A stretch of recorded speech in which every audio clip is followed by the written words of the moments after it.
sige tak for denne velkomst og for indbydelsen i det hele taget til at fortælle om den vågnende jord.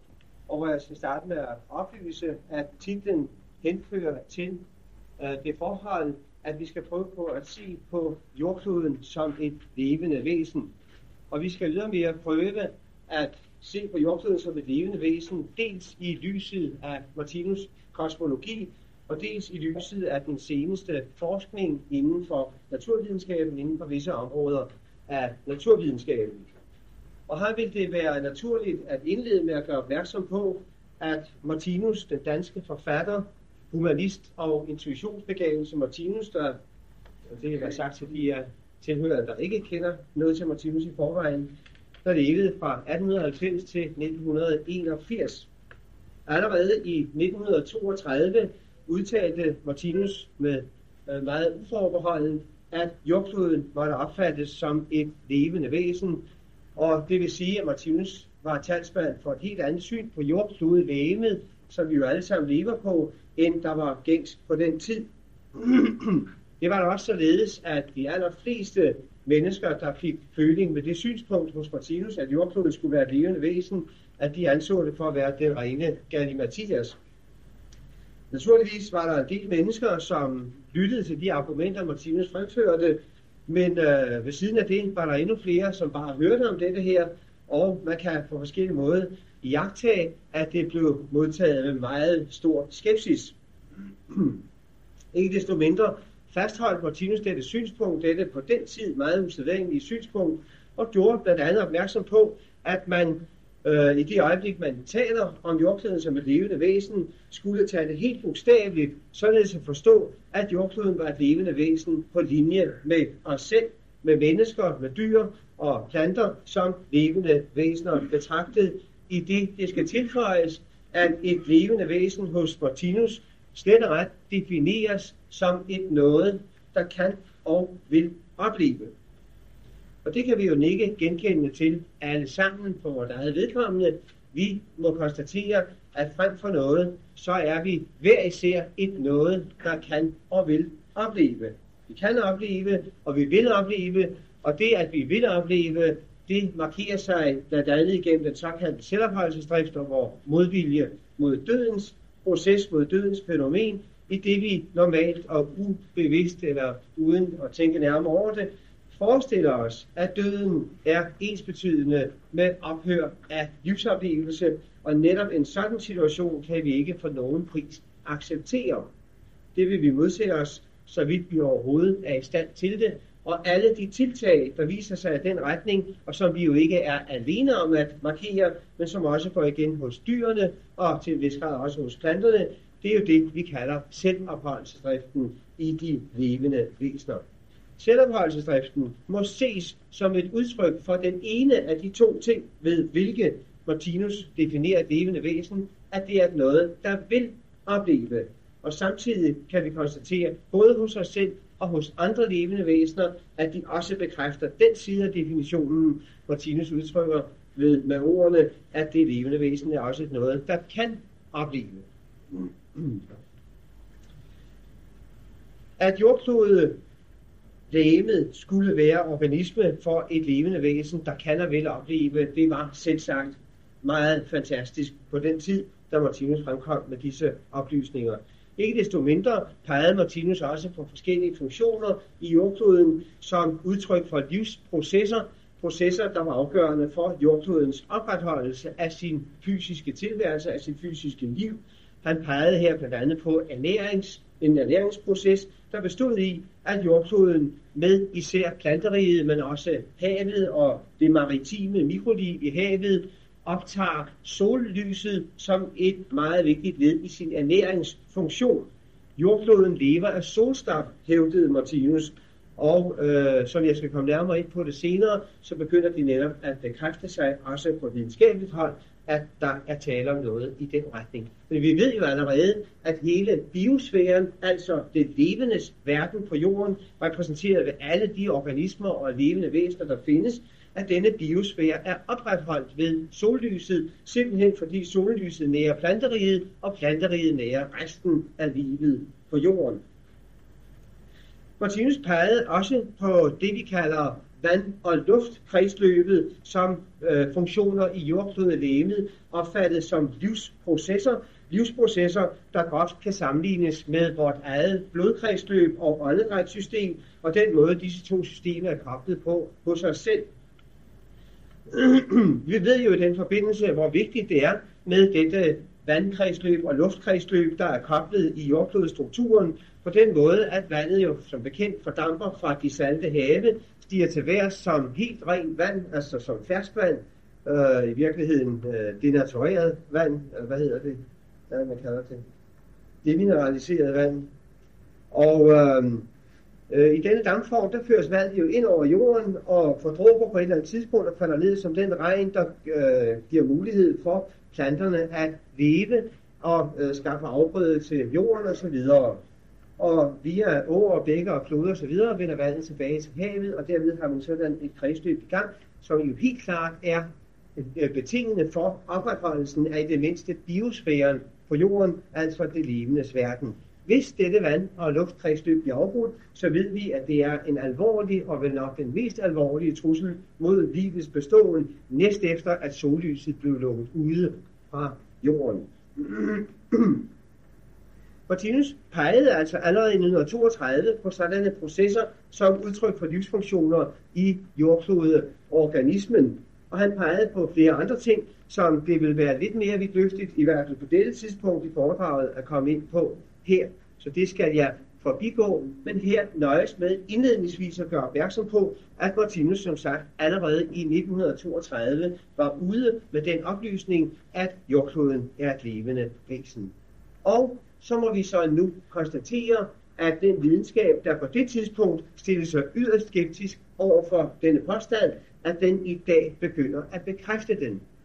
Det drejer sig først og fremmest om et arbejde, der er udført af den engelske kemiker og opfinder James Lovelock, der er fremkommet med det, han kalder sin Gaia-hypotese, og hvor ordet Gaia er afledt af det græske ord Ge, der var navnet i den græske oldtid, der var navnet på jordkloden opfattet som en skønhedsgudinde, altså i princippet som et levende væsen. Ge, af dette Ge er ordet Gaia afledt, og Lovelock valgte ordet Gaia som nøgleord for sin hypotese, der går ud på, at jordkloden må opfattes måske ikke ligefrem som et levende væsen på samme måde som vi er det, men i det mindste som en levende organisme. Det vil sige, Lovelock har altså ikke taget skridtet fuldt ud, om man så må sige, han hedder som sagt James Lovelock. Og jeg skriver det op, fordi det er et meget centralt navn inden for den forskning, der her er kommet i gang, og som efterhånden har antaget et meget betydeligt format.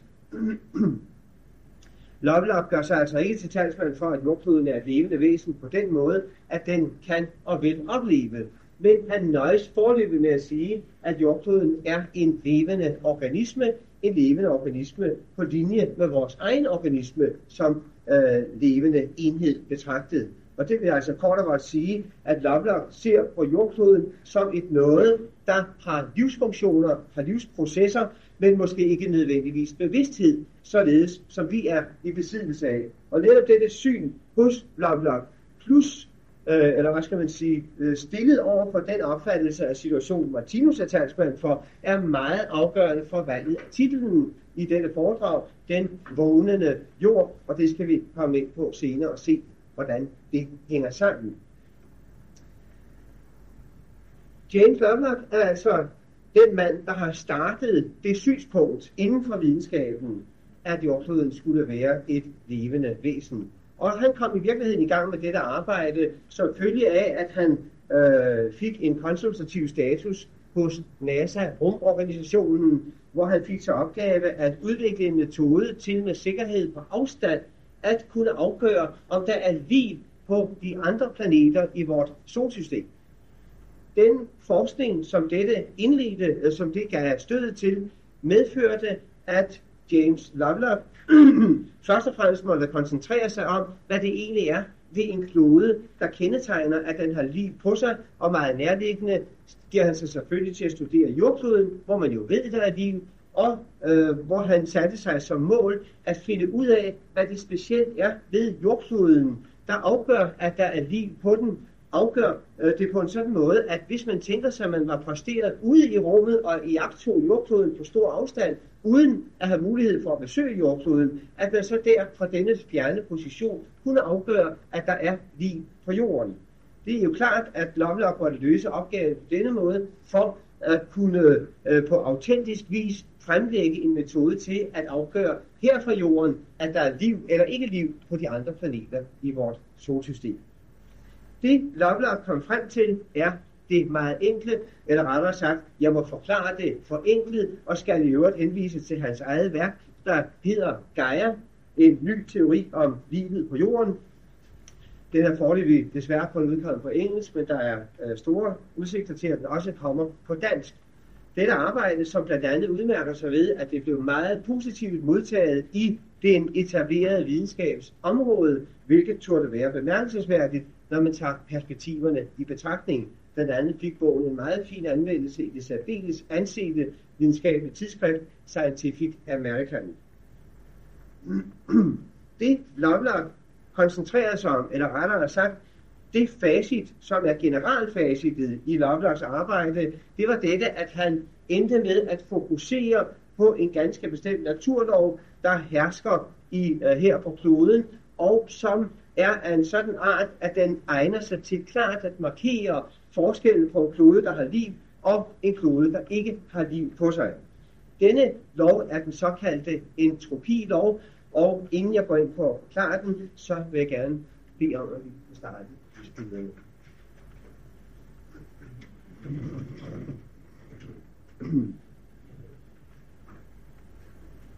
Ja, den heller ikke.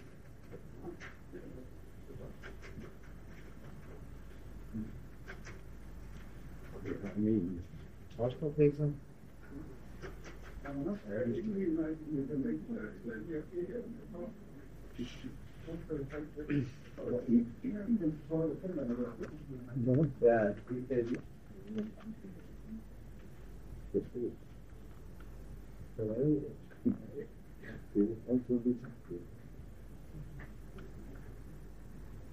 Ja, det kan måske sige, at være lidt dårligt forberedt det her, men sagen er, at det lysbilledapparat, der skulle have kørt, det sprængte sikringerne, viste sig, så vi kan komme lidt sent på den på en apparat, der overstå, ikke?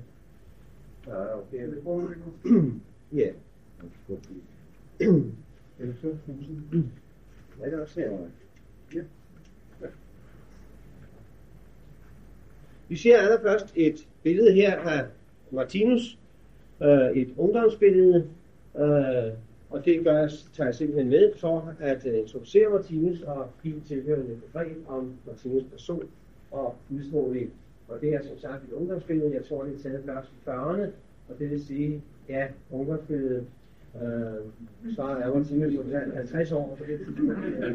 Men ja, han blev 90 år, og i forhold til den tid, hvor jeg selv kendte ham, der er det i hvert fald et ungdomsbillede af regnet. Og det er altså den person, som er allerede i 32 på talsmand på det synspunkt, at jordkloden er et levende væsen, en levende organisme, der kan og vil opleve. Vi kan lige tage det næste billede. Det var da mystisk. Det er godt at være. Ja, det er heller, at det ikke skal bevæge på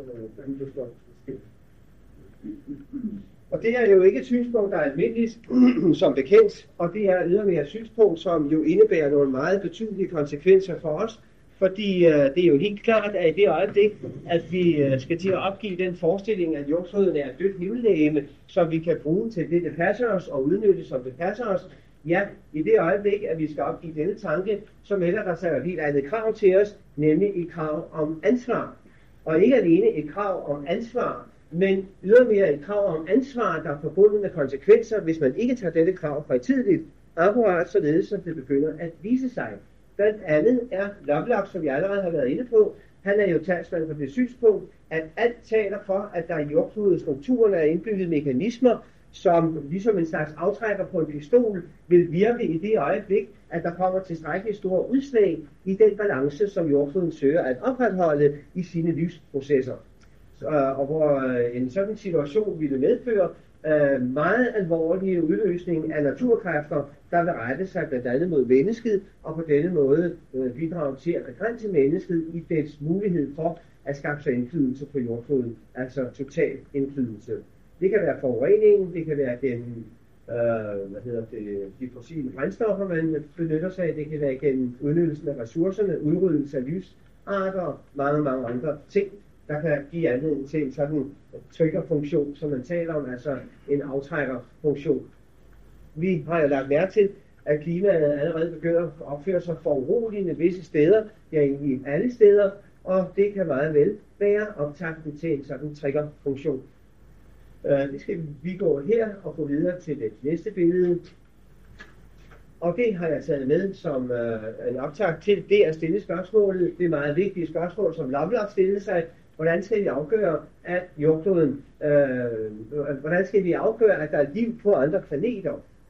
Og det kan vi så vende om og rette det mod Martinus foreløbige påstand om, at jordkloden er et levende væsen. Fordi det må vi, hvis vi vil være ærlige over for os selv, så må vi jo nøjes med foreløbig at konstatere, at det er noget, Martinus påstår, at jordkloden er et levende væsen. Han begrunder det med mange forskellige analyser, som vi kan tage til efterretning, og de kan have en større eller mindre, gøre større eller mindre indtryk på os, overbevise os mere eller mindre. Men tilbage står jo det spørgsmål, om det også rent videnskabeligt kan bevises, at jordkloden er et levende væsen. Således at denne konstatering ikke kun beror på, at vi lader os overbevise af nogle argumenter, der ifølge sagens natur må have teoretisk status for os. Spørgsmålet er, om man også gennem praktiske videnskabelige forsøg, teorier og eksperimenter kan påvise, at jordkloden faktisk er en levende organisme. Og i bekræftende fald, hvordan gør man det? Og det er netop det spørgsmål, Lovelock har besvaret et langt stykke hen ad vejen. I sin forskning blev Lovelock opmærksom på en bestemt naturlov, som virker overalt i den natur, vi har her på vores egen jord, og hvor denne naturlov spiller en rolle som udfordrer til det begreb, vi kalder liv. Denne naturlov er den såkaldte entropilov. Ordet entropi kan man sige, at ordet entropi er et andet ord for uorden. Det er ganske vist ikke en fuldt korrekt måde at udtrykke det på, men entropi er synonym med uorden. Det er først og fremmest et begreb, der henfører til det faktum, at når man bruger energi i forbindelse med at udføre arbejde, det gør vi jo alle sammen dagen igennem, så vil der ske det, at noget af den energi, vi forbruger, den bliver omsat i former, hvor den ikke er så let tilgængelig igen. Det vil sige, at den går til et vis grad tabt som evne til at udføre arbejde. Og den mængde energi, der går tabt og derved bliver utilgængelig, det kalder man entropi. Men hvis man undersøger, hvordan energien så optræder i denne entropiform, så viser det sig, at det skyldes, at energien er knyttet til partikler, der bevæger sig alle mulige steder hen, uden at der er orden på det. Og det betyder igen, at man kan sætte lighedstegn mellem entropi og uorden. Og det er netop i denne egenskab, at Lovelock er opmærksom på entropiloven, og det skal vi komme til at forstå, hvordan vi kan gå til det næste billede. Sagen er jo den, at i naturen møder man denne entropilov som en almen tendens i naturen til at lade alle processer forløbe på en måde, som ender i tiltagende uorden. Men vi har jo de levende væsener, som der er et eksempel på her. Det er jo blomsterstanden af en såkaldt lancetbladet vejbred. Og der ser vi jo, at der er sket det stik modsatte. Mens tendensen i naturen sædvanligvis er, at kræfterne virker på en sådan måde, at der frembringes stadig voksende uorden, og det skal jeg give en masse eksempler på senere, så er livet jo udtryk for det stik modsatte. Her er der tale om, at med tiden opbygges der stadig højere grad af orden. Denne plante har jo ikke altid eksisteret sådan her. Den er jo som bekendt startet et lille frø, og dette frø er blevet næret af jord og luft osv., og på grund af kræfter, der har virket inden for frøet selv, er der efterhånden opbygget denne skønne plante, og hvor denne plante jo er den fysiske materie i en bestemt organisation, og hvor denne organisation repræsenterer en høj grad af orden. Den oprindelige materie, der ikke har været knyttet til sådan en bestemt orden, den er altså blevet omdannet og bygget op, og fremtræder i dag i denne ganske bestemte orden. Og det er netop det, der mere end noget andet kendetegner livets fænomen, at det er i stand til at trodse entropiloven på en sådan måde, at der med tiden frembringes stadig højere grad af orden. Og det, vi kalder evolutionsforløbet, er jo et klart udtryk for det i stor skala, i det man jo forestiller sig, at evolutionen, der har frembragt hele biosfæren, er startet på et niveau, hvor man sådan set havde den døde, uorganiserede materie, og ud fra dette stadium har hele biosfæren med dens forskellige organismer efterhånden bygget sig op, og hvor disse organismer må siges at være udtryk for organiseret materie på et højt ordensniveau. Og ser man efter på livsstamtræet, så kan man jo se, at hele denne stamtræ, det i sig selv udtrykker en sådan opbygning svarende til planten her, at det starter i et frø, og så opbygges der en stadig højere grad af orden, og hvor man jo regner mennesket for at repræsentere den højeste grad af orden i denne livsstige, som man her kan tale om. Det er netop dette fænomen, at livet formår at trodse entropiloven og frembringe orden ud af uorden, der mere end noget andet kendetegner livets fænomen i Lovelocks og videnskabens øjne. Vi skal prøve lige at se på billeder, der viser nærmere om entropiloven. Så her har vi jo et andet eksempel på, at der er opbygget en struktur, en organisation, der repræsenterer en høj grad af orden. Det er jo ikke blevet til af sig selv, det ved vi. Der har været levende væsen impliceret i processen, en edderkop, og den har lavet det meget små spil. Og det interessante er, at hvis sådan en edderkop sættes til at spinde sit spil flere gange, så viser det sig, at alle spillene praktisk taget er nøjagtige kopier af hinanden. Og det er jo ikke nogen tilfældighed. Det er tværtimod at være udtryk for uorden. Det er jo i allerhøjeste grad udtryk for, at materien er blevet organiseret og ordnet på et højt niveau. Meget skønt over i købet. Og vi kan tage det næste billede.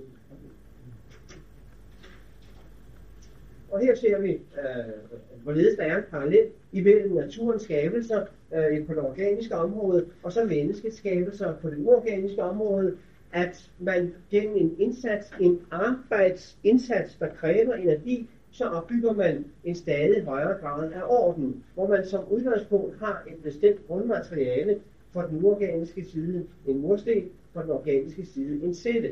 Ud af murstenen bygger man et murværk op, ud af cellen bygger man væv op, og ud af vævet bygger man et organ op, ud af væggene bygger man et rum.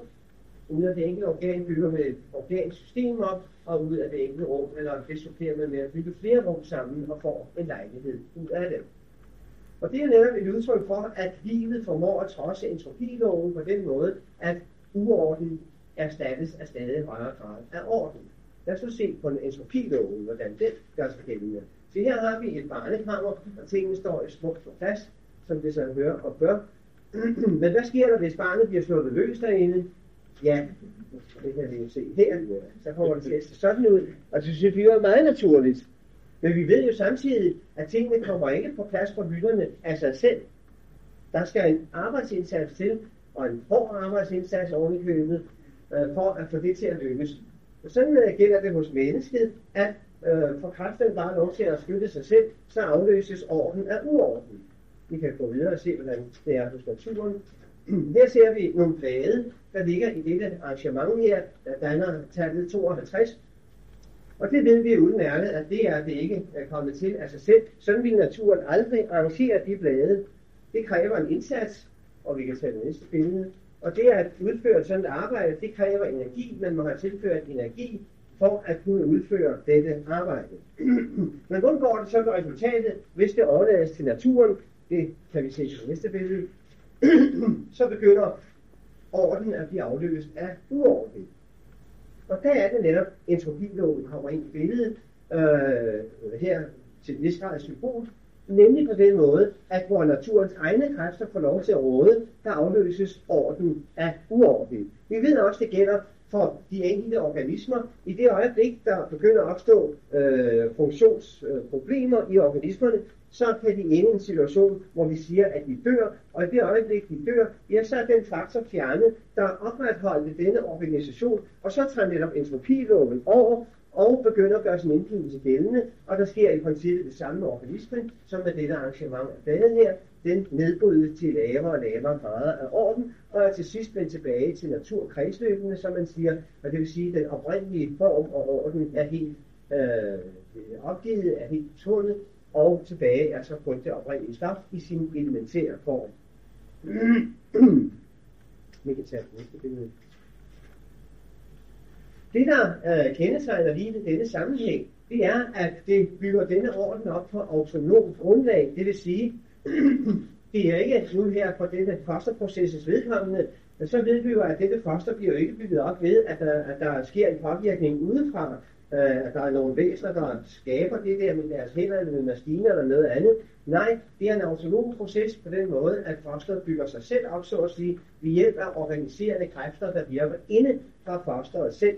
Disse organiserende kræfter virker på den måde, at de stoffer, der tilføres dette område her, de stoffer fra omgivelserne, der ikke befinder sig i nogen bestemt orden, de bliver inddraget her og kommer under indflydelse af denne organiserende faktor, og hvorved det bliver bragt i en organisation. Og det er jo netop lige præcis der, at livet markerer sig som en størrelse, der trodser den såkaldte entropilov, der vil gøre sig gældende i samme øjeblik, vi skal over her på navlestrengen, så ikke at der tilføres nye stoffer, og fosteret fik afbrudt sin forbindelse med moderorganismen, så kan den organiserende faktor jo ikke virke mere, og så tager entropiloven over, og så begynder der at ske nedbrydning, en degeneration af denne orden.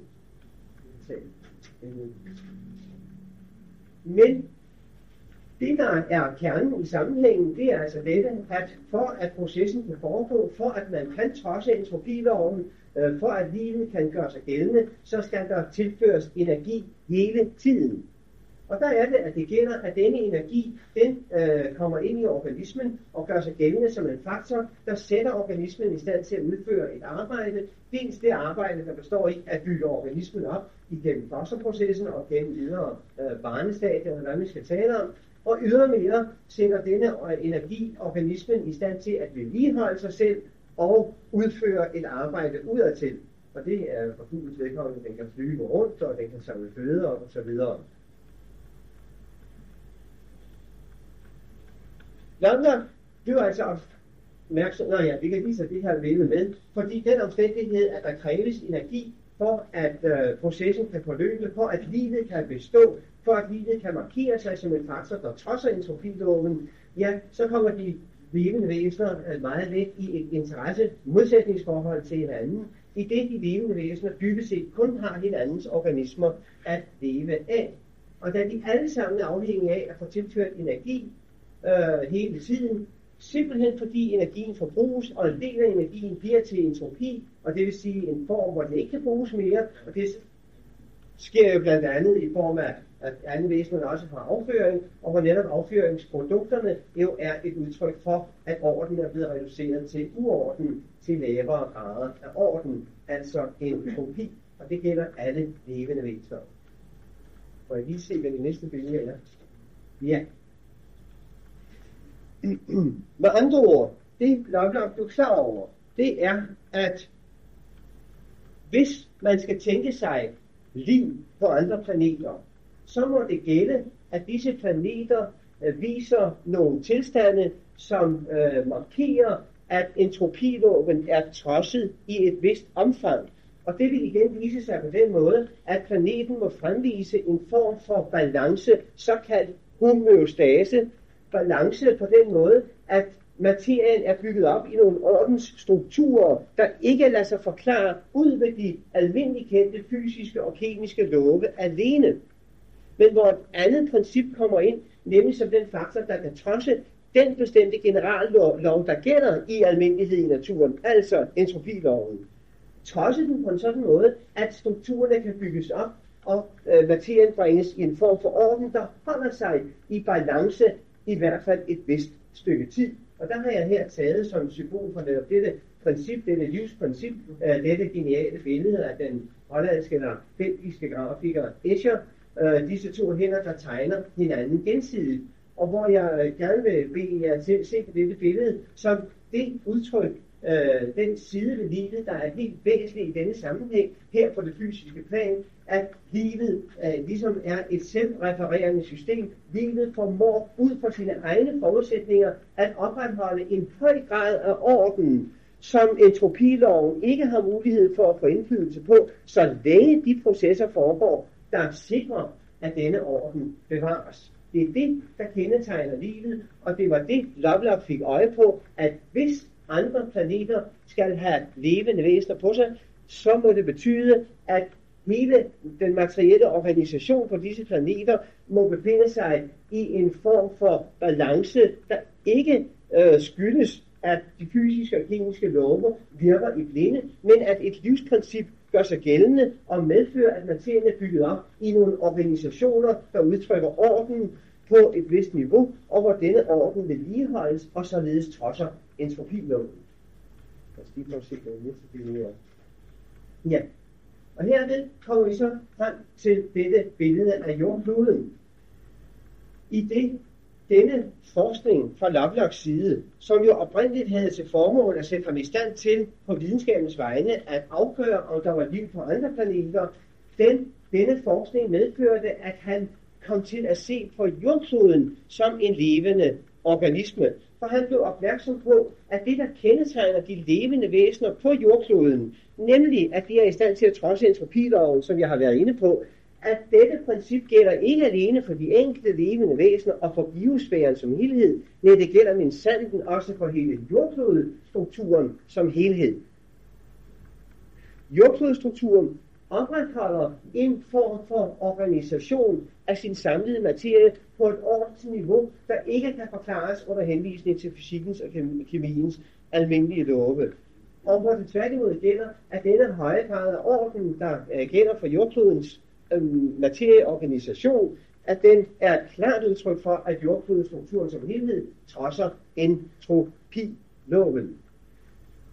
Lovelock fandt ud af, at man kan opdele hele jordklodstrukturen i 5 grundsfærer, om man så må sige, nemlig litosfæren, der jo er selve den faste jordkugle, atmosfæren, der jo er lufthavet omkring jordkuglen, hydrosfæren, der er hele det kontingent af vand, der er på jordkloden, magnetosfæren, som vi ser på dette billede her, der består af forskellige elektriske og magnetiske bælter og systemer, der omgiver jordkloden og stråler ud fra den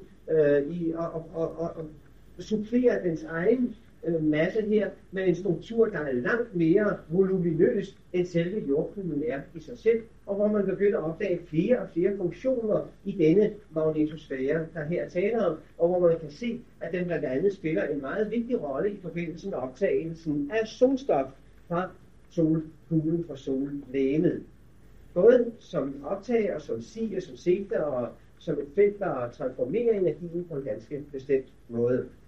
Vi skal vende tilbage til denne magnetosfæres rolle, som den tager sig ud i kosmisk sammenhæng lidt senere. Vi skal vende os mod den sidste sfære, som Lovelock var opmærksom på, nemlig biosfæren.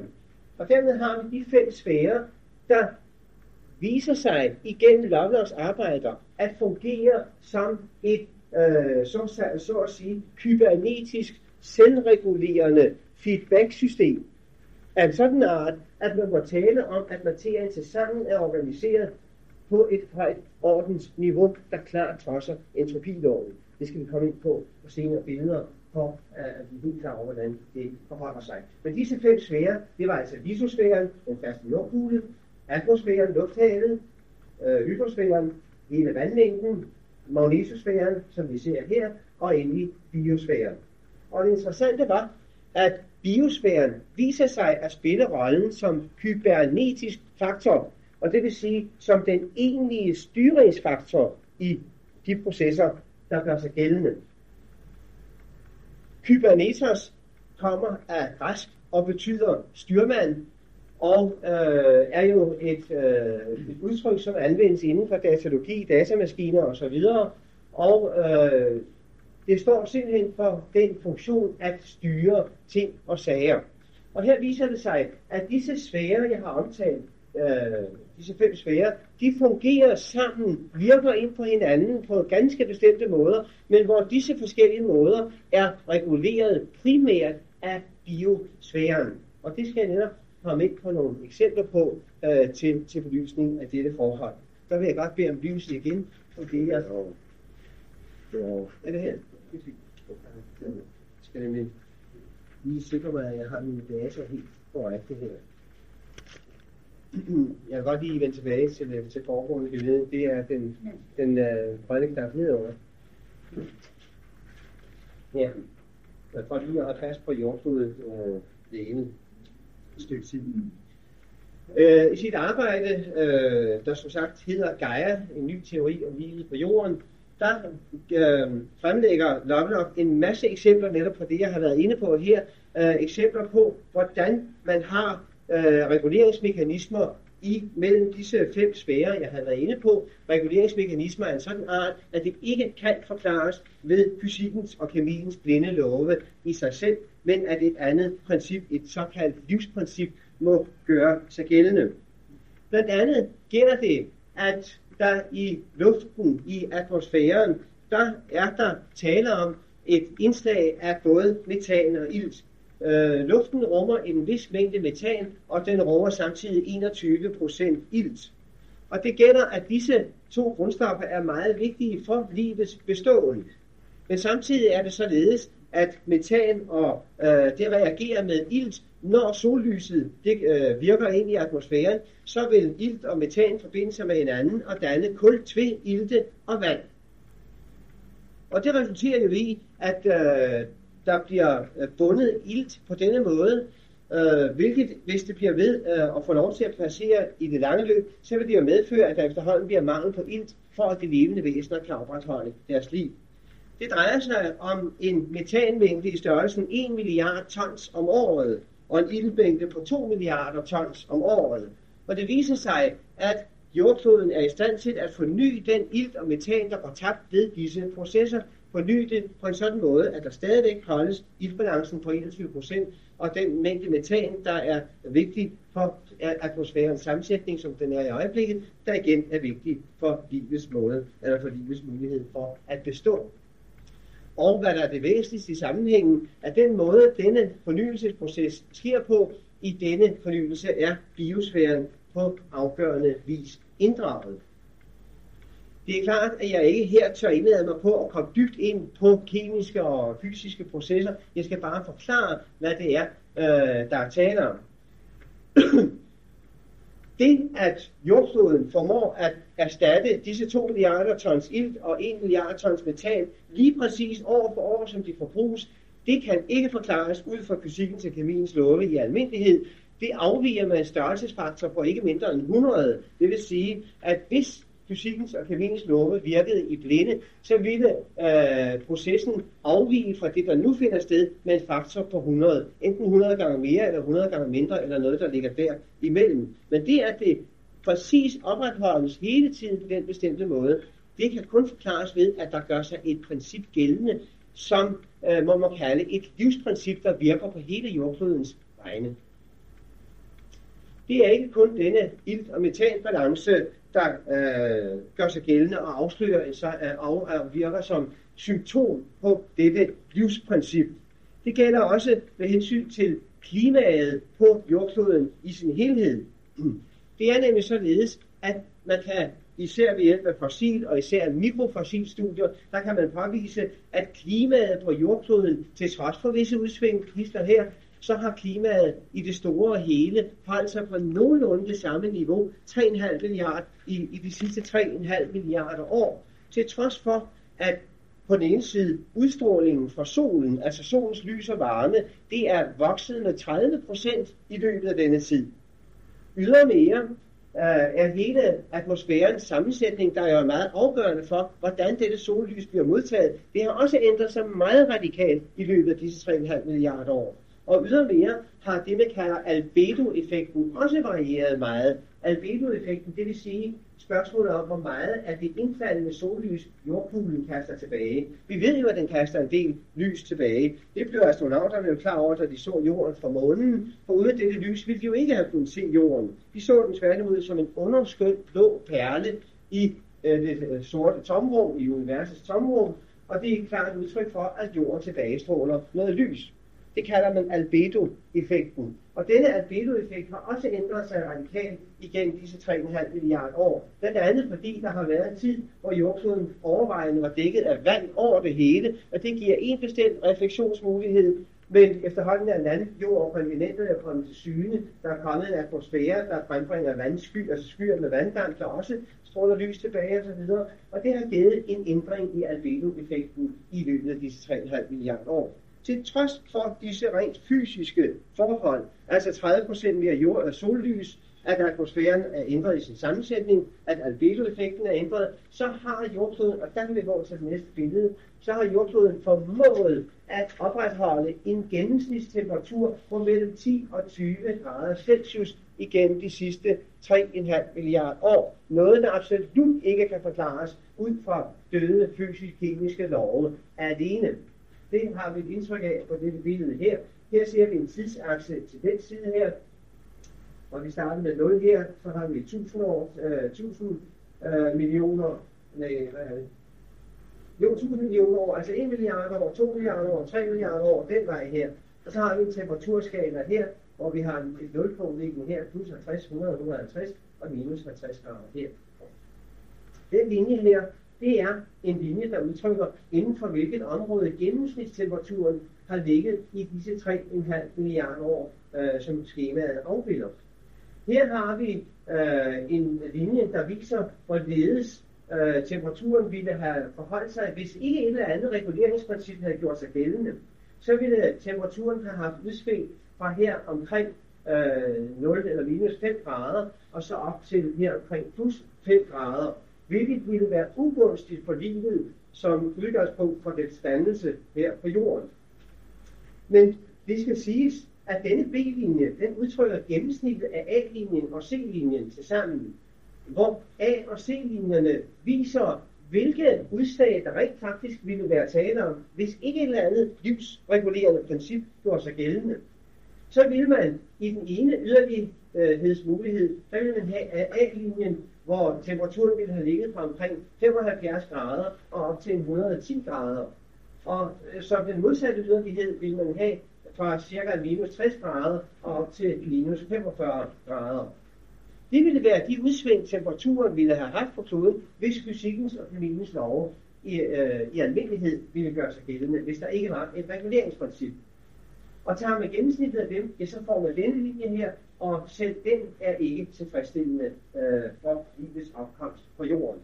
Det skal i denne forbindelse nævnes, at det med solstrålingen, der er øget med 30% gennem tidens løb, og at det trods alt ikke har kunnet medføre nogen væsentlige udslag i denne gennemsnitstemperatur, er bemærkelsesværdigt.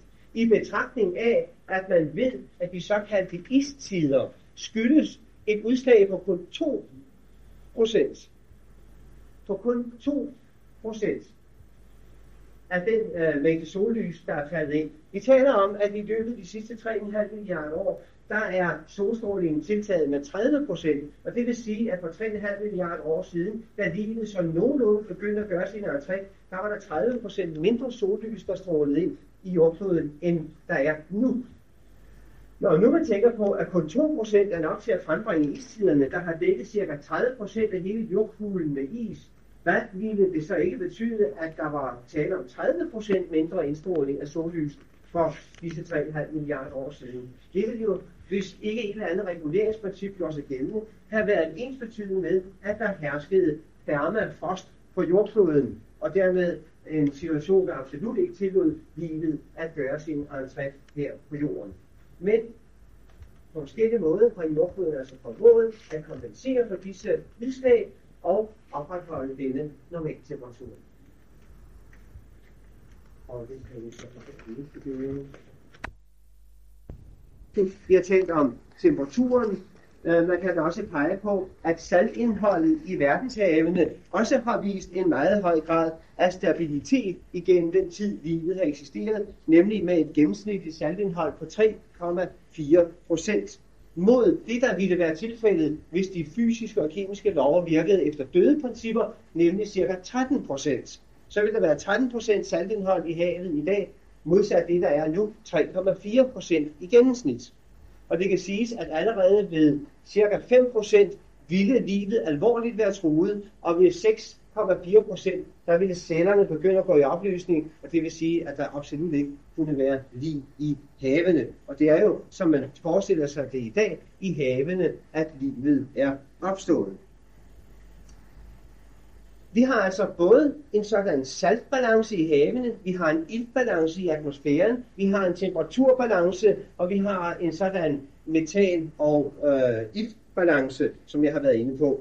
Som et sidste eksempel ud af det hav af eksempler, Lovelock lægger frem, skal jeg tale om svovl- og jodbalancen. Der er et meget interessant eksempel på samvirke imellem biosfæren, atmosfæren, lysosfæren og hydrosfæren. Altså det levendes verden, luftens verden, havets verden og jordens verden. Det gælder, at alle levende organismer er afhængige af svovl og jod i små mængder, for at organismerne på ideel måde kan opretholde deres stofskifter.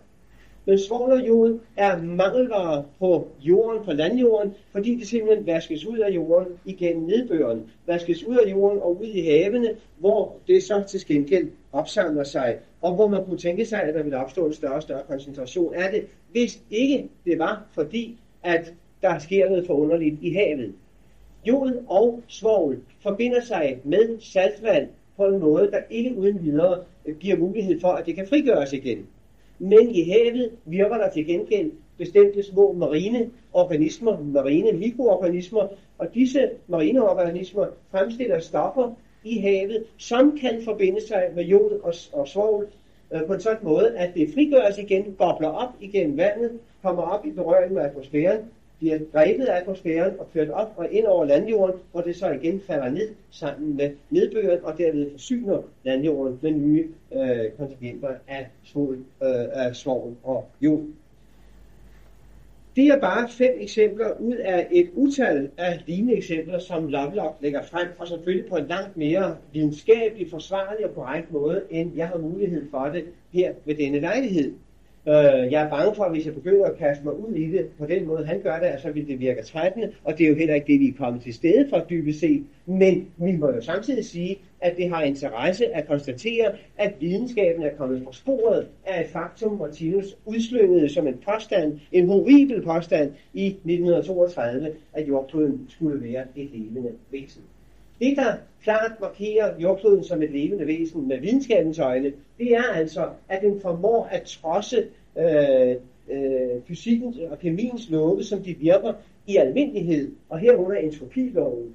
Trodse den på en sådan måde, at der er tale om, at jordkloden opretholder en form for homeostase, altså organisk balance, der ikke kan forklares ved disse døde naturlove i sig selv.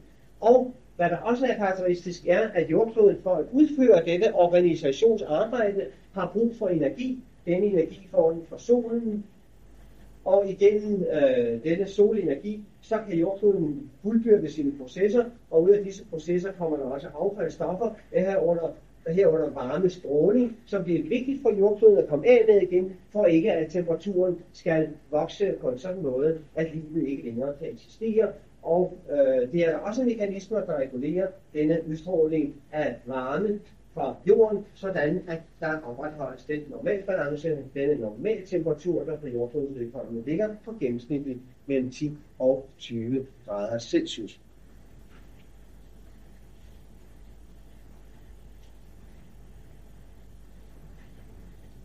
Nu kan man jo så rejse det spørgsmål, og igennem det at rejse det, så får vi Martinus ind i billedet.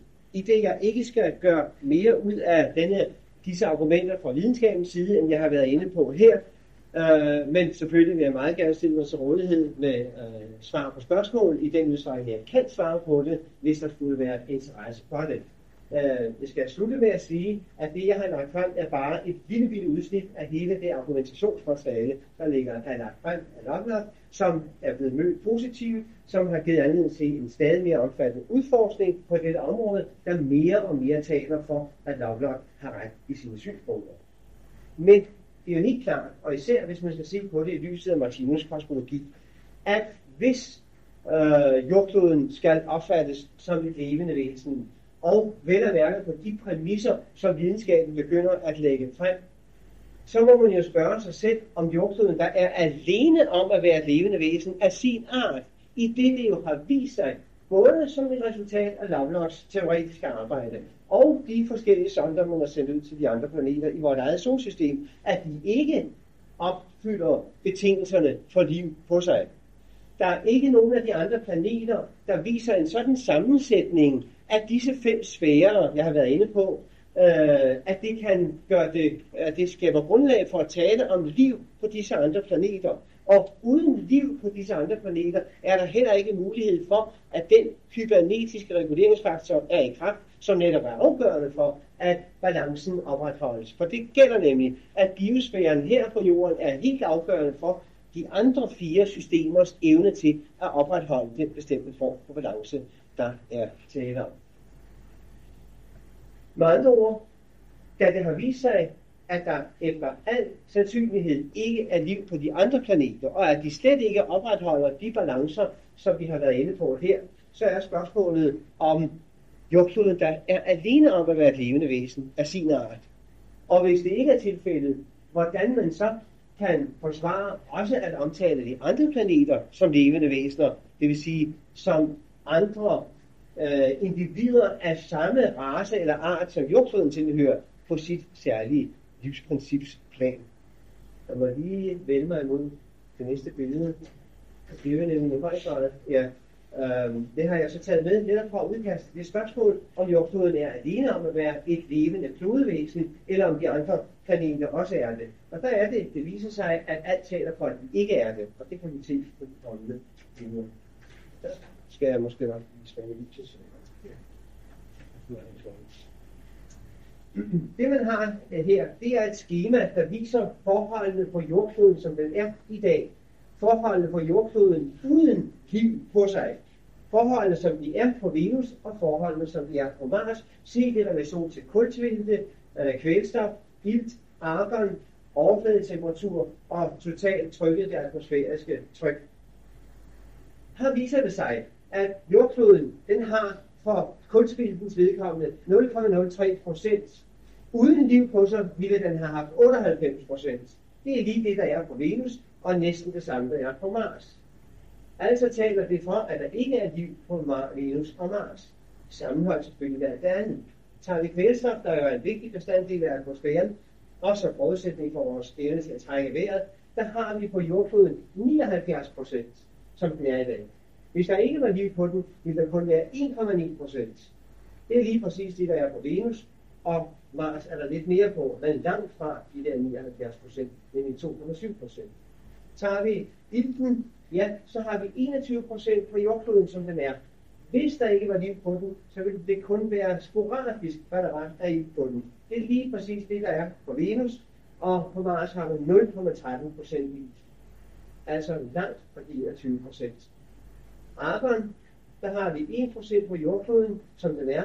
0,1, som den ville være uden liv på sig, det er det, der er på Venus. På Mars er der 2%. Så tager vi overfladetemperaturen. Her har vi på jordkloden en gennemsnitstemperatur på 13 grader. Hvis ikke der var liv på jorden, så ville den ligge på 290 grader plus minus 50 grader. Altså enten 340 eller 240 grader. Det vil være konsekvensen. På Venus har man 477 grader, på Mars minus 53 grader, hvilket begge udelukker liv på disse kloder. Og tager vi det atmosfæriske tryk, så har vi en atmosfære på jordkloden, som den er i dag, men hvis ikke der er liv på den, så vil der være 60 atmosfæres tryk på jordkloden. Det er bemærkelsesværdigt. 60 atmosfære, det vil være som en helt bjerg, der hvilede ned på jorden, og det er jo simpelthen fordi atmosfæren vil have en helt anden sammensætning. På Venus har man 90 atmosfæres tryk på overfladen, og på Mars har man det må være tegn med de noter der, det skal være 64 atmosfære, eller også er det 0,064, det tør jeg ikke lige sige. Men et helt andet tal under alle omstændigheder, end vi har på jorden i dag. Og det taler jo netop for, at jordkloden er enestående i forhold til de andre planeter, hvor man nu har taget Mars og Venus som eksempler på andre planeter, hvor der kunne være grund til at spørge, om der er liv på disse planeter. Blandt andet fordi det er jo dem, der er nærmest jorden, og dermed har nogenlunde samme position i solsystemet som jorden. Og svaret er klart nej, ud fra de forudsætninger, vi har her. Og især ud fra den forudsætning, at disse tal her er udtryk for et princip, der gør sig gældende, og som modvirker først og fremmest entropiloven, mens disse tal her er klare vidnesbyrd om, at her virker netop fysikkens og planetens love og kræfter fuldstændig ukontrolleret af et højere overordnet princip. Og det er jo netop det, der rejser spørgsmålet om, at hvis jordkloden er levende væsen ud fra disse forudsætninger, og disse forudsætninger ikke er opfyldt af hverken Mars eller Venus, eller nogen af de andre fjernere planeter i solsystemet, hvordan kan det så gå til, at jordkloden er helt alene om at være levende væsen i sin art, mens man ikke kan forestille sig det for de andres vedkommende? Det vil jeg gerne regne mig imod i resten af foredraget, for at give det perspektiv på jordkloden som et levende væsen, Martinus er inde på. Men jeg spørger mig selv, om ikke der er brug for en lille pause, inden jeg går over til den afdeling. Er der lyst til en lille pause? Kort pause? 5 minutter? Ja. Okay. Jeg kan jo roligt sige, at det er meget interessant, at videnskaben med sin høje status, sin store autoritet osv. er ved at nærme sig det synspunkt, at jordkloden i det mindste er en levende organisme. Men man kan selvfølgelig samtidig undre sig over, at den skulle være alene om at være en levende organisme. I det der er pointen i blandt andet det billede der, det er jo det forhold, at biosfæren er en meget vigtig reguleringsfaktor, som i det øjeblik, den mangler, vil medføre, at netop fysikkens og kemiens love virker for fuld udvæsning, havde jeg sagt, og frembringer nogle helt andre forhold på planeterne, som det også ville være tilfældet her på jordkloden, hvis ikke at der havde været biosfære til at regulere det. Men hvor omvendt biosfærens egen tilsynekomst i sig selv er betinget af, at der er på det almindelige fysiske og kemiske område nogle gode udgangsbetingelser, nogle gode udgangsforudsætninger.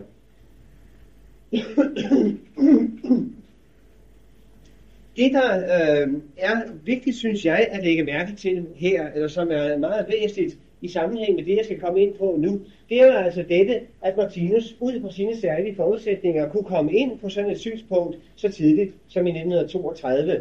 Det giver os nemlig grundlag for at vise en vis tillid til de ting, Martinus i øvrigt har at sige om denne sag. Ting, som målt med det niveau, videnskaben foreløbig er kommet til disse betragtninger, og også for almindelige menneskers ører, som flest i hvert fald, er mindst lige så fantastisk og utroligt, som det i 1932 slet ret at påstå, at jordkloden var et levende væsen.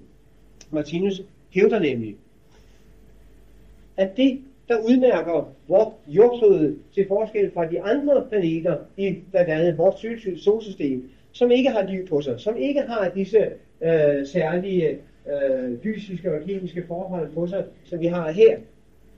Det, der gør jordkloden enestående, det er først og fremmest, at den har en biosfære. Og det er videnskaben også enig med ham i. Men, hævder Martinus, denne biosfære er i sig selv en indikation for, et udtryk for, at jordkloden som levende væsen har nået et bestemt stadium i sin udvikling, i det jordkloden som levende væsen betragtet, og i overensstemmelse med det faktum for Martinus, at den først og fremmest udmærker sig ved at kunne og ville opleve på sin egen måde. Det sker ikke ved hjælp af biosfæren, vel at mærke, og i denne forstand er også de andre planeter i solsystemet levende væsener. De kan og vil også opleve livet, men denne oplevelse af livet på planetvæseners vedkommende er ikke betinget af nogen biosfære, men er derimod overvejende båret af den sfære, vi har lært at kende som magnetosfæren. Magnetosfæren, som er rodfæstet dybt inde i jordklodens centrum, i det der foregår processer, der virker som en slags dynamo, der er med til at opbygge det magnetiske felt omkring jordkloden, og som i sig selv bidrager til, at magnetosfæren kan opbygges omkring jordkloden. Denne magnetosfære, hævder Martinus, rummer en utrolig mængde hemmeligheder, som mennesket efterhånden vil opdage, og som blandt andet vil være menneskets indgang eller adgang til at forstå, at det fysiske univers, vi lever i, det i virkeligheden rummer meget, meget flere sfærer i sig, end vi umiddelbart er opmærksomme på.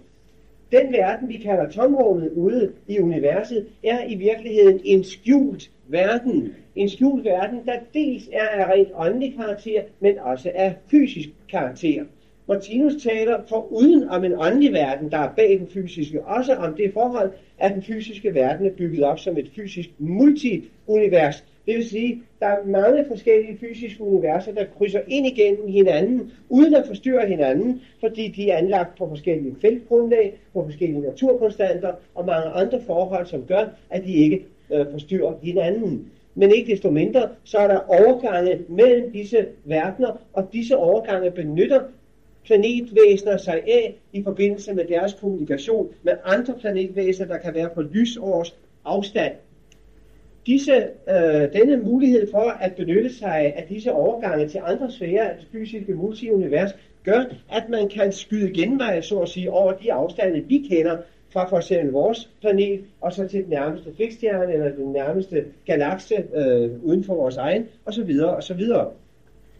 Magnetosfæren er et sanseapparat og et apparat, planetvæsener kan bruge til at kommunikere med hinanden igennem. Tilbage til biosfæren, som jordkloden jo er enestående ved at have på sig. Denne biosfære, hævder Martinus, er et symptom på, at jordkloden målt med de andre planeter i vores solsystem er nået frem til et bestemt stadium i sin evolution, i sin åndelige udvikling. Nemlig et stadium, der består i, at den står overfor at skulle opleve den bevidsthedstilstand, Martinus kalder kosmisk bevidsthed.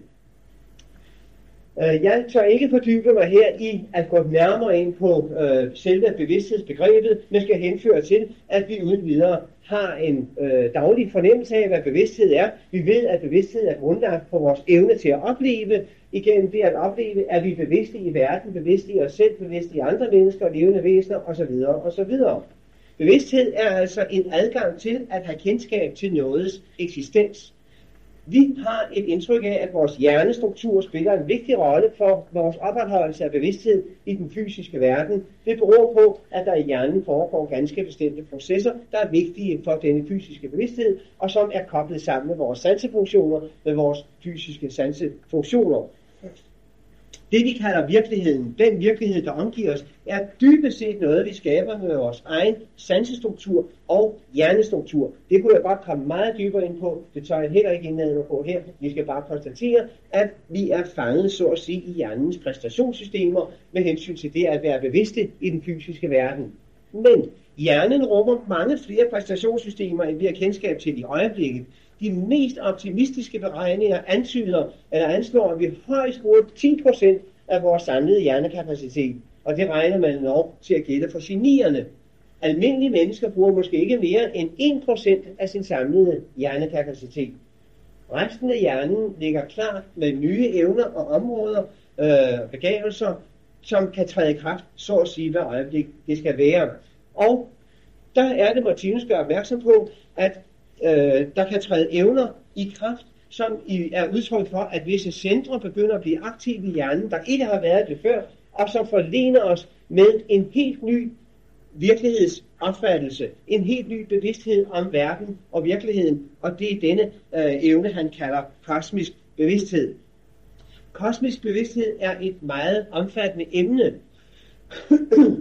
men for at give et indtryk af, hvad det drejer sig om, skal jeg gøre opmærksom på, at Martinus hævder, at ikke alene er jordkloden et levende væsen, men i virkeligheden er hele verdensalvet et levende væsen. Det vil sige noget, der kan og vil opleve, og som igennem disse egenskaber opbygger en vældig viden om alt, hvad der overhovedet er til.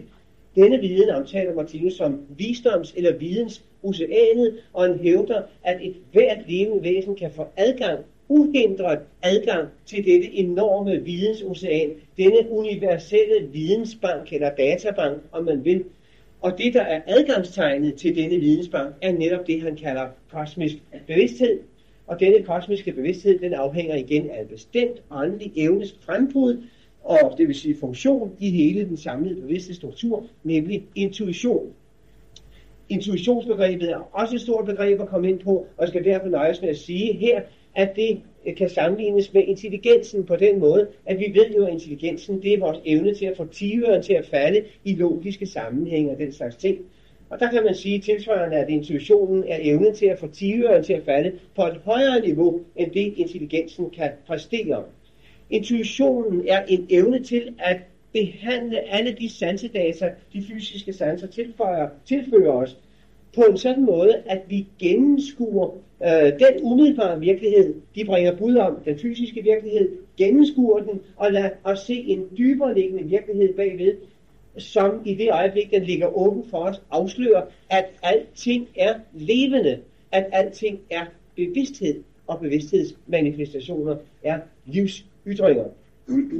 Med andre ord, kosmisk bevidsthed er en bevidsthedstilstand, der er lige så overlegen i forhold til den, vi i øjeblikket har, som vores bevidsthed er overlegen i forhold til dyrenes, deres igen i forhold til planternes og mineralernes, for at tage det med. Og det vil sige, at kosmisk bevidsthed er en fantastisk bevidsthedstilstand, i det i virkeligheden er ensbetydende med at have bevidsthed fælles med alvæsenet, med universalvæsenet, guddommen, eller hvad man nu vil tale om. Og det er netop denne bevidsthedstilstand, jordklodevæsenet i sin evolution står overfor at skulle erobre, skulle tilegne sig, eller blive begavet med, eller hvordan man nu vil udtrykke det. Og en forudsætning for, at dette kan lade sig gøre for jordkloden, nemlig at få kosmisk bevidsthed på det fysiske plan, er netop, at den opbygger en særlig struktur, en særlig organisk struktur på sig, og denne struktur er biosfæren, det levendes verden. Det levendes verden, alle de forskellige livsformer, der findes på jordkloden, spiller nemlig for jordklodvæsenet principielt den samme rolle, som hjernestrukturen spiller for os. Og her gælder det, at menneskeheden repræsenterer den del af denne hjernestruktur, der hos os selv svarer til neokortex, altså hjernebarken, der som bekendt er sæde for de højere bevidsthedsfunktioner, for de højere funktioner i det hele taget, altså det, der gør mennesket til mennesket og hæver det op over dyret. Denne rolle spiller menneskeheden for jordklodevæsenet, nemlig rollen som jordklodevæsenets neokortex, der skal bære jordklodens højere bevidsthedsfunktioner, og herunder også dens kosmiske bevidsthed på det fysiske plan.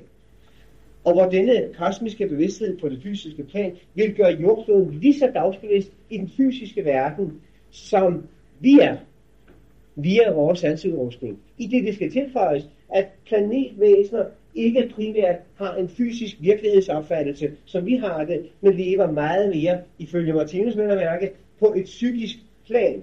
Men da kosmisk bevidsthed er ensbetydende med alvidenhed, så implicerer den og omfatter den også viden om den fysiske virkelighed, og for at en sådan viden kan etableres for et klodevæsen, er en særlig organisk struktur nødvendig, en slags hjernestruktur, og netop denne hjernestruktur er biosfæren som helhed, og hvor menneskeheden altså spiller rollen som hjernebarken, mens resten af biosfæren er en slags støttevæv for denne hjernebark, fuldstændig analog med den afhængighed, vi mennesker lever i til de andre levende væsener på kloden, og hvorfor det jo er fatalt for mennesket, at det begynder at udrydde alle de andre livsformer. Det er det samme som at grave sin egen grav, både fysisk, biologisk og kosmisk i virkeligheden. Evolutionens opgave, både for os mennesker, for alle væsener, der ligesom ligger bag os i evolutionen, for planeter, for alle levende væsener i tilværelsen, er i virkeligheden at bringe dem frem til tilstanden kosmisk bevidsthed. For det er at ensbetydende med at gøre disse væsener hele i den forstand, at de bliver bevidste i deres helhedsforbindelse med alvæsenet, med guddomsvæsenet, universalvæsenet, eller hvad man nu vil kalde dette altomfattende væsen. I øjeblikket lever vi uden bevidsthed om, at vi i virkeligheden er et levende væsen alle sammen, at dele af et levende væsen er rodfæstet i et levende væsen. I virkeligheden, at vi gensidigt er dele af hinanden. Det er der ikke mange, der tænker på til hverdag, men det er den kosmiske sandhed, om virkeligheden. En sandhed, der er fuldstændig åbenbar for det væsen, der har kosmisk bevidsthed, og altså kan benytte sig af intuition.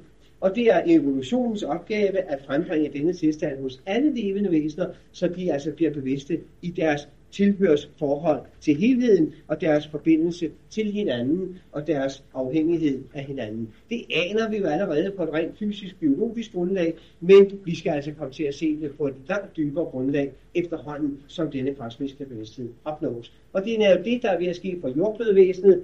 Derfor har den en biosfære, og det, at de andre planeter i vores solsystem ikke har nogen biosfære, er en indikation for simpelthen, at de ikke er nået til det trin i deres evolution, der giver adgang til kosmisk bevidsthed.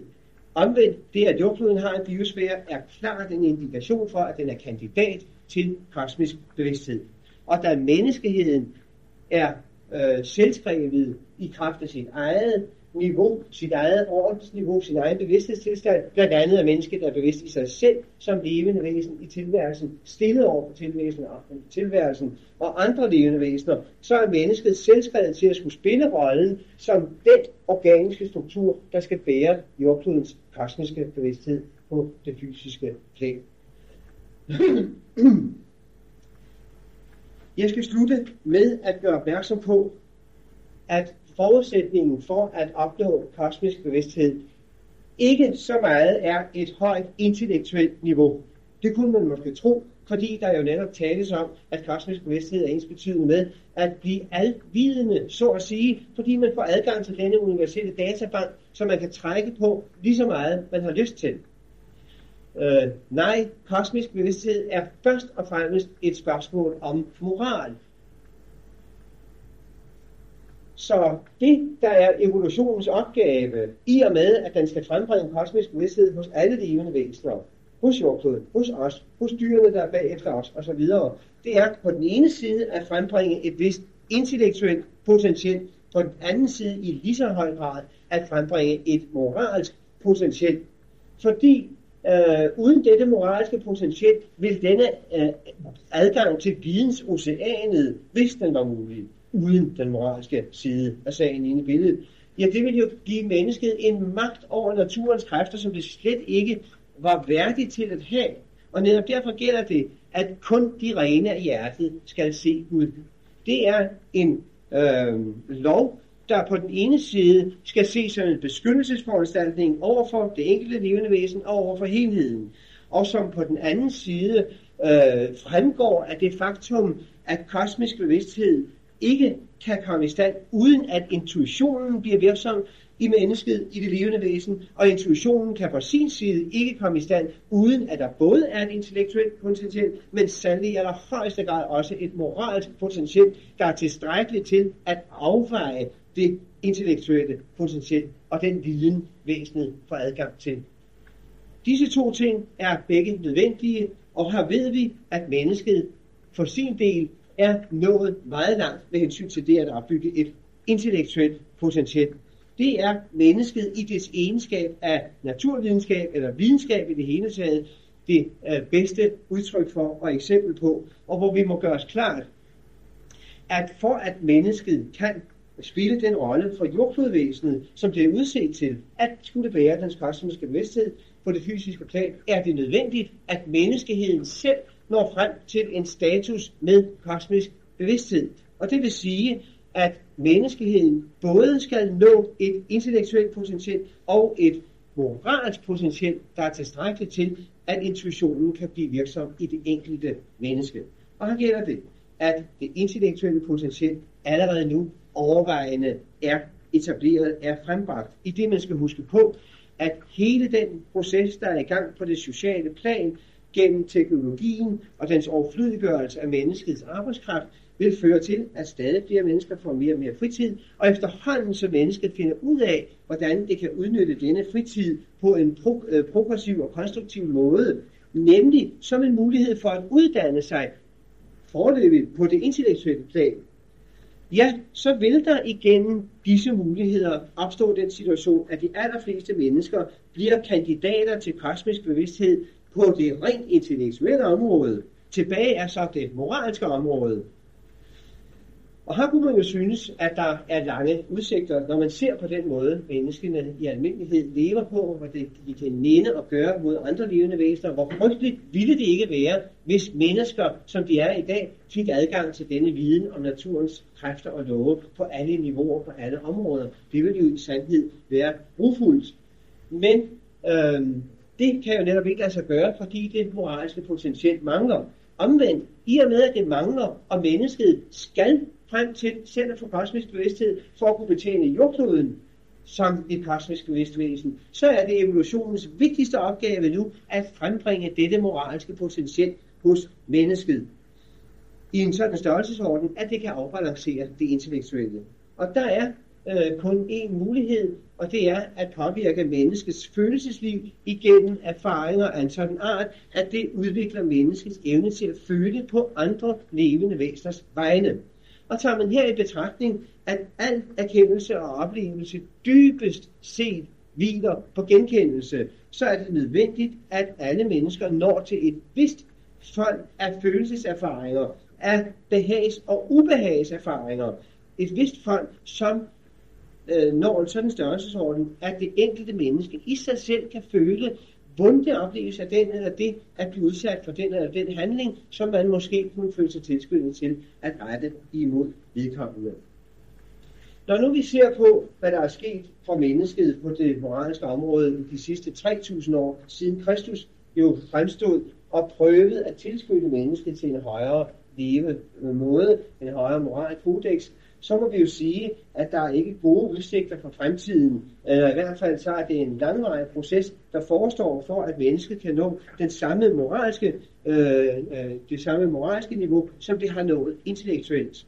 Men her kommer Martinus ind i billedet og gør opmærksom på, at det faktisk ikke ser så galt ud endda. Det gør han gældende ved at sammenligne mennesket med et isbjerg, hvor vi jo ved, at det største del af isbjerget er under vandet, nemlig de 6/7, mens kun 1/7 er over vandet. Hvad mener Martinus med at bruge denne model af mennesket som et isbjerg? Han mener ganske enkelt dette, at mennesket i kraft af, at det i virkeligheden er et evigt væsen, også evigt har gjort erfaringer. Disse erfaringer kan mennesket ikke huske. Alle disse erfaringer kan mennesket jo ikke huske. Man må jo her tage i betragtning, at hvis mennesket er et evigt væsen, ligesom andre levende væsener er evige væsener, og vi tager den kendsgerning i betragtning, at vi jo også konfronteres med døden, så kan påstanden om det levende væsen som et evigt væsen jo kun opretholdes under forudsætning af, at der er en mulighed for at overleve døden, og at mennesket på et tidspunkt har været i stand til at erobre den fysiske organisme, det har nu, nemlig gennem sin fosterproces.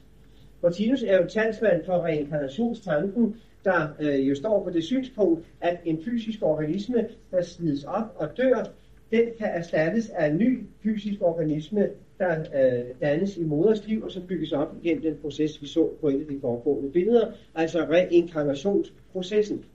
Men reinkarnationsprocessen foregår på en sådan måde, at den erfaringshøst, der gøres i det enkelte liv, den ikke kan huskes fra det ene liv til det andet. Herunder heller ikke de moralske erfaringer, vi gør. De eksisterer i sådan et område hernede under dagsbevidsthedstærskelen. Et område, som vi jo godt kunne kalde det ubevidste område. Det er i virkeligheden et vældigt potentielt af erfaringer, både intellektuelle erfaringer og moralske erfaringer. Og her er det, Martinus gør opmærksom på, at dette potentielt af moralske erfaringer er der mulighed for på et tidspunkt at få føling med hos det enkelte menneske. Alle mennesker er i kraft af dette ubevidste område i virkeligheden meget bedre og langt længere fremme i deres udvikling, end man umiddelbart skulle tro. Og det ville vise sig, hvis man kunne slette den barriere, der er her imellem dagsbevidstheden, som vi har her som den ene 7/7, og så de 6/7, vi har her. Hvis denne barriere kunne slettes, så ville mennesket pludselig blive bevidst i hele sit erfaringspotentiel. Og det vil blandt andet indebære kontakt med hele det moralske potentiel, der er gemt hernede. Og en sådan mulighed eksisterer, hævder Martinus. Nemlig på den måde, at i det øjeblik disse lidelseserfaringer, som der især er tale om, når en vis størrelsesorden, samtidig med, at menneskets evne til at omsætte dem Martinus taler her om menneskets følelseslegeme, når en vis udviklingsgrad, så vil disse to faktorer til sammen medføre, at denne barriere brydes ned, således at mennesket får dagsbevidst føling med hele sit potentiel af lidelseserfaringer, af moralske erfaringer, vundet gennem det tidligere liv. Og i det øjeblik, det sker, vil der ske en meget pludselig forvandling af det enkelte menneske på det moralske plan. En forvandling af en sådan art, at den danner grundlag for, at mennesket kan træde ind i den fase af sin udvikling, hvor betingelserne for intuitionens indslag i bevidstheden kommer til stede, og mennesket derved selv når frem til kosmisk bevidsthed. Den situation, mennesket har skabt for sig selv i dag, i form af den aktuelle verdenssituation, vil uundgåeligt medføre, at hele menneskeheden udsættes for en belæring, som blandt andet vil indeholde en vis mængde lidelseserfaringer. Det kan man desværre ikke komme udenom. Men Martinus er jo her talsmand på det synspunkt, at lidelseserfaringerne på den ene side er udløst af mennesket selv igennem en slags boomerang-effekt, således at forstå, at det menneske gør mod sine omgivelser, det vil ramme det selv i form af virkninger. På den måde er der et retfærdighedsprincip indbygget. Og samtidig er der et pædagogisk princip indbygget i det derved, at mennesket gennem at gøre disse erfaringer, som denne boomerang-effekt medfører, vil opbygge en større og større evne til at føle på andre væseners vegne, helt organisk. Og det er det første skridt til at blive bevidst i sin egen samhørighed med helheden. Det er netop, at man opnår en sådan følsomhed, at det, der sker med andre væsener, det føler man på sig selv, som om det gik ud over en selv. Det er begyndelsen til at blive et med helheden, at blive helt vildt. Eller hellig, om man vil. Man kan her tale om den emotionelle transcendens, altså at dette potentielt af lidelseserfaringer bryder igennem, og det vil ske i konsekvens af de erfaringer, hele menneskeheden står overfor at skulle gøre nu, som følge af det, menneskeheden selv har gjort imod naturen, imod jordkloden, mod de andre levende væsener og mod hinanden som mennesker. Det afføder nogle virkninger, og disse virkninger har omsider det positive ved sig, at de nedbryder denne skranke på stadig flere mennesker, sådan at stadig flere mennesker pludselig bliver bevidste i hele den moralske kapacitet, de rent faktisk råder over, på en sådan måde, at de som eventyrenes fortryllede prinser pludselig forvandles fra uhyre til strålende prinser eller prinsesser, og det vil sige forvandles til væsener, der fra det ene øjeblik at leve et tvivlsomt liv, mere eller mindre måske, pludselig er moralske genier. Og derved væsener, der sidder inde med forudsætningerne for, at det intellektuelle potentiale, der også er til stede, efterhånden kan begynde at gå i forbindelse med denne moralske bevidsthed på en sådan måde, at intuition begynder at træde ind i billedet, og kosmisk bevidsthed dermed opstår. Lad mig slutte med at sige ganske enkelt, at den omstændighed, at jordkloden er inde i den fase, hvor den vil få kosmisk bevidsthed, medfører et udviklingspres ind på menneskeheden af en sådan art, at den så at sige trækkes med jordkloden i denne udvikling. Trækkes med. I første række er det faktisk sket på det intellektuelle område i form af videnskabens opkomst siden 1543, det år, hvor solsystemet blev offentliggjort. Det har ført til naturvidenskabens udvikling, og vi ved jo, hvilken magt og indflydelse den har fået. Denne proces, må man påregne, bliver nu fulgt op af en tilsvarende proces på det moralske område, som vil medføre, at mennesket under pres af jordklodens indflydelse vil også nå frem til den samme kapacitet på det moralske område, som den allerede i form af naturvidenskaben har på det intellektuelle område, og hvorved hele menneskeheden vil blive presset, så at sige, frem til en sådan standard, at den på relativt kort tid opnår kosmisk bevidsthed. Og det er igen det at opnå kosmisk bevidsthed, at mennesket selv fuldender sit løb, nemlig gennem det at blive bevidst i sin samhørighed med guddommen. Og samtidig sker der det, at menneskeheden kommer til at kvalificere sig til den rolle at bære jordklodens kosmiske bevidsthed. Og det medfører igen, at der imellem menneskeheden og jordkloden på det bevidsthedsmæssige plan sluttes en kontakt, som indebærer fantastisk nye oplevelses- og skabelsesmuligheder for hele menneskeheden og for det enkelte menneske. Muligheder af en sådan størrelsesorden, at mennesket hævder Martinus. Hvis det holder fantasien fanget i logikkens lænker, ikke på nogen som helst måde vil kunne overdrive den virkelighed, der bliver talt om, uanset hvor meget det anstrenger sig. Virkeligheden overstråler enormt det, mennesket kan forestille sig i fantasien, hvis det holder fantasien fanget i logikkens lænker. Og det må man jo sige er et meget lykkeligt perspektiv for mennesket at tænke på, når man tænker på den verdenssituation, det umiddelbart er konfronteret med. Det er ikke alene et meget lykkeligt perspektiv, det er jo samtidig et perspektiv, der giver det enkelte menneskes liv mening i en helt anden sammenhæng, end man ellers ville kunne forestille sig. Martinus hævder, at hele denne proces for menneskehedens vedkommende vil være fuldbyrdet i løbet af de kommende 3.000 år. 3.000 år, det er det maksimale, det vil tage for menneskeheden at nå frem til den kosmiske bevidsthedstilstand, som er målet for dets evolution, og som er forudsætningen for, at mennesket kan opfylde sin fremtidige opgave over for jordklodvæsenet. Det er indholdet i mit foredrag i aften, og jeg vil gerne slutte med at takke for opmærksomheden og stille mig til rådighed for spørgsmål, hvis der er spørgsmål. Men så vil jeg passer det lige med. Jeg er opmærksom på, at hvis der er nogen, der er interesseret i litteratur, der behandler disse emner, som jeg her har været inde på, så er der først og fremmest James. Det er desværre alt sammen kun på engelsk, med en enkelt undtagelse, nemlig denne her, som også kan fås på svensk. Men jeg har hørt, at Borgens forlag er på vej med den på dansk. James Lovelock, som er mand, der har startet alt det her, og det er hans bog, der hedder Gaia. Og så har vi så den der undertitel A New Look on Life on Earth, altså et nyt syn på livet på jorden. Ikke? Peter Russell, som også er englænder, og som har mange forskellige akademiske virksomheder i gang, har skrevet en meget, meget interessant bog, der hedder The Awakening Earth, altså den vågnende jord, og man kan sige, at direkte har taget titlen fra foredraget. Og den bog, den er altså kommet på svensk, hvor den hedder Den udvagtende, hvad hedder den? Jord, tror jeg nok, ja.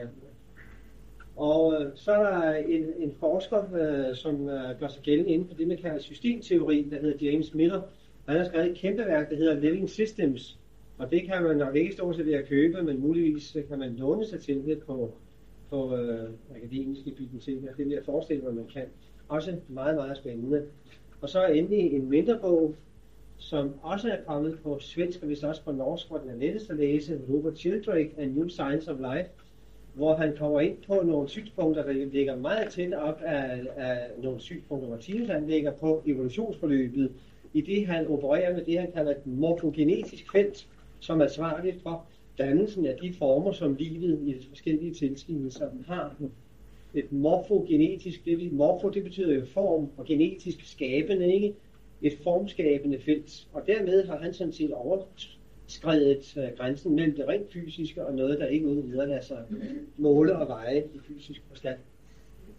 Endelig kan jeg tilføje, at jeg selv har skrevet en bog om emnet, hvor jeg selvfølgelig lægger det ind i den sammenhæng, som gælder for jordkloden som et levende væsen, og set i relation til Martinus kosmologi, hvor blandt andet sådan noget som tidsrelationen mellem mennesket og jordklodvæsenet er behandlet, og også den sammenhæng, der består mellem hele menneskehedens udviklingsforløb og det udviklingsforløb, jordkloden er inde i. Der er noget med, at man ikke får sælge bøger her, ellers har jeg nogle stykker med af denne her, men jeg kan få hos boghandlerne. Mennesket og livsbestilling, det var det. Ja. Det er altså, som sagt, og her, i det jo gælder, at videnskaben er kommet ind i en fantastisk udvikling, der skyldes, at den er blevet i tvivl om sit eget erkendelsesgrundlag. Det har ført til det, man kalder paradigma-kriser. Paradigma, det betyder mønster, og ved paradigma, der forstår man hele det sæt betragtninger og begreber og grundbegreber og metoder osv., som hele videnskaben er anlagt på. Det er man kommet i tvivl om, og det giver anledning til stadig flere såkaldte paradigma-krisekonferencer rundt omkring på kloden. Og det må set i lyset af Martinus kosmologi ses som begyndelsen til